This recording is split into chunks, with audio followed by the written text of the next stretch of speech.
வருவாங்க ஒருத்தர் புரிஞ்சுக்கு, என்ன தாண்டி ஒருத்தர். போடா. உன்னை பார்க்கணும், உன் கூட இருக்கணும் டெய்லி, அவ்வளவுதான் என் மனசுல எப்போதும்.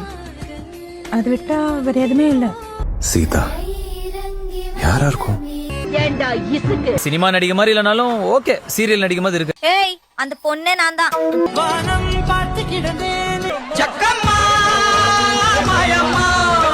ஒரு பாத்தா போடா.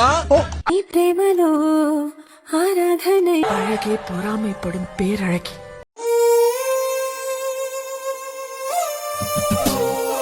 நீங்க வேணும்னே மாத்தி மாத்தி சொல்றீங்க. நீங்க என்ன லவ் பண்றீங்க? எனக்கு ஒண்ணு பிடிச்சிருக்கு, ஆனா எனக்கு இது வேண்டாம். வரைக்கும் கங்காவே அந்த மாதிரி ஒரு நிலையில நான் பார்த்ததே இல்லை. நாளைக்கு நான் பணக்காரி ஆனாலும் உன்கிட்ட எப்பவும் போல தான் பழகுவேன். 39 பேர் தொலைஞ்சு போயிட்டாங்க. நான் பத்திரமா தான் இருக்கேன்.